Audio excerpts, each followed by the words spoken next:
What up? Welcome back to the test lake. We're still in summer months and we are getting after a new one for you guys today. This is one that I'm actually pretty excited about. Yeah. What we have for you guys today is this. This is the H20 Xpress double plopper. So there's really nothing for a description on the box. I suspect that this thing runs quite a bit like a whopper plopper. There are just slightly smaller, I think. It's slightly smaller. There's a big difference between this and a whopper plopper is the tail blade fans out. There's two blades on it. Obviously the name double plopper, but it fans out. And what happens with this is it has the spinning tail just like a whopper plopper, just like a Chapo. This is just H20 Xpress's answer to those two lures respectively. And yeah, it's so this is how it works. I mean, obviously it's it's very buzz bait-ish. A big difference though is that this is much less expensive than a whopper plopper for sure. So we're still in the mid-schoolway season. They are in full force today. So I don't know if you saw our whopper plopper video, but we're going to do similar to that today. We're going to go chase the bass that are chasing the shad today. So this is one of our favorite things to do. It's exciting and frustrating at the same time.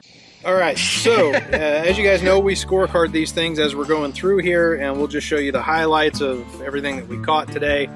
Yeah, we actually turned out to have a really fantastic day with the double plopper. So category 1, price. Is this thing priced well in comparison to other products of similar nature and purpose? We've already established that the other products of similar nature and purpose are both the whopper plopper and the Chapo.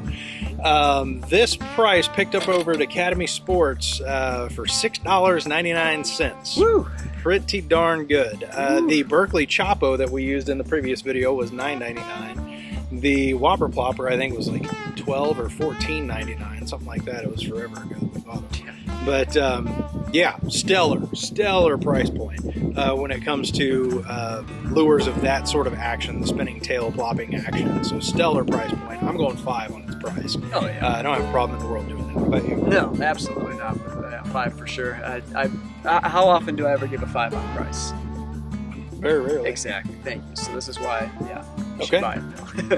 No, it was a great lure. The price is out phenomenal on it, especially if you do this type of fishing. I mean, I can't recommend this highly enough. But yeah, price, outstanding. Absolutely. Love it. Good. Yep. I'd buy 2 of them if I could. You can. I think I might actually. Yeah. I think I can afford that now. Next up is performance. Did it perform the way that it was supposed to perform? Yeah, like I said, there's not really a description on the box. Just based on judging a book by its cover, you would expect that the tail spins, you expect the little propellers to fan out. It does all that. My big concern, though, was whether or not those propellers on there would hold up. You know, it's more of a they are detachable. I don't know if they're replaceable or not, but you can detach them, and in the packaging they look a little flimsy, honestly. Yeah, once you get them out of the package, they feel a little bulkier, but still not quite to the sturdiness, I guess, of the whopper plopper or the Chapo. However, they held up tremendously well. We caught a ton of fish today. I think we caught in total, what, 28? 27, 28? Yeah, 27 or 28 schoolies, and those fish are always aggressive. Yeah. So that it held up extremely well. And of course, I don't have any way to get a close-up slow-mo of how the fish take that lure. If those fan blades or those propeller blades kind of close in on themselves or not, I don't know. When the fish strikes, what happens? But yeah, they're both still there. So on both lures, yeah. So they're both still there, and they're both present on both lures. So we got that going for us, which is nice. Yeah, really solid as far as its performance goes. It makes every bit as much noise as the whopper plopper. I don't know if I've ever heard anything that makes as much noise as the Chapo, but yeah, it still makes as much noise as the whopper plopper does. So I think on its performance, yeah, I would put that right in line with the whopper plopper. Maybe not as loud as the Chapo, which is okay. I do still have concerns about its long-term durability with those tail pieces.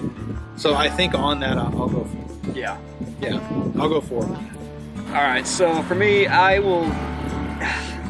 Yeah, I mean, it was stellar, but like you said, the long-term effects on this thing, because you can kind of see the teeth marks on there. I mean, granted, we caught 20 some odd fish, and I caught the majority of them as usual.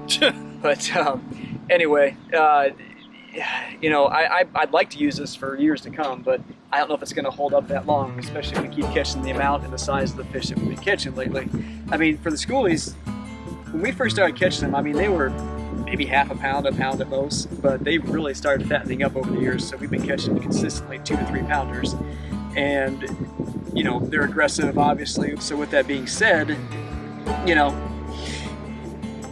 the paint on this thing is not very durable. Yeah. I don't think. So it'll last for a while, but I mean, I guess the point I'm trying to make is it's a phenomenal product and it held up for today. Again, the long-term effects are yet to be seen, but as far as today purposes, let's go 4 to 4.5 on it. I'll put 4 because it's easier to math. Yeah. Yeah. All right, 4. Fine. 4. Happy now? Yeah. All right. Last but not least, production. Did it produce the expected results? I want to label this with a caveat. Right? Did it produce the expected results? The expected results when fishing schoolies is to catch a lot of them, right? And to just be able to throw your lure out into the middle of wherever they pop up on you at that time. You got to keep your head on a swivel. You got to be ready to throw at any time. Schoolie fishing is very, very different than, you know, fishing the banks or fishing cover or docks or whatever.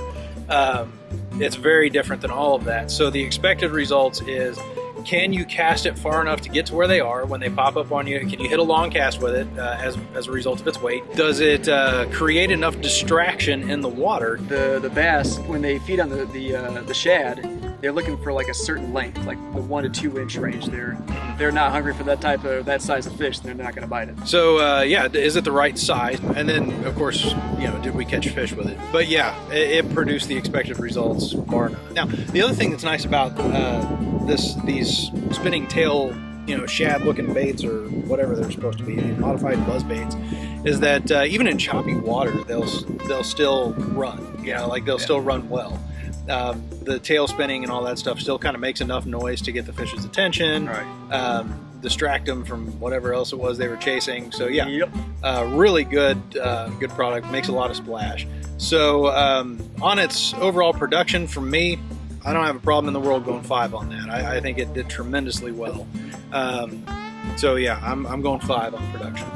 I see how you couldn't go 5 on production, especially today. Mm-hmm. I mean, the good thing about this lure is you don't really have to finesse it at all. I mean, you can, you're more than welcome to, but the propellers and everything on it does, you know, the majority of the work for you. All you gotta do is just cast it out and reel it in, let the lure do the rest of it for you, which is what we did today. And I mean, look at it. Yeah. How can you argue with the results? So exactly. No, definite 5 out of 5 on that one. I don't think you can go any less than that, honestly. Okay.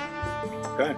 So yeah, guys, what we do from here, of course, is we take the average of our 2 scores. I'm giving away 14 points to the H20 Xpress double plopper. How about you? At 14 to 14 and a half, depending on the math you want to do. Okay, so we're going 14 and 14. So that gives us that gives us 14 out of 15 possible points.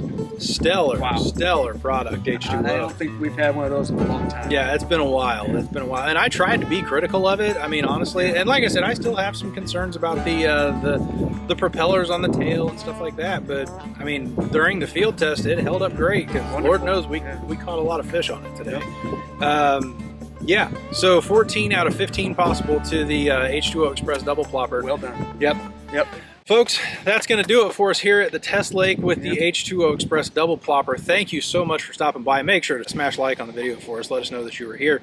Hit subscribe down below. Always appreciate the support there. Yep, we love your comments. We love your suggestions. Keep them coming. Absolutely. So guys, for the KC Bass Guys, I'm Brandon. I'm Todd. Y'all have a good one.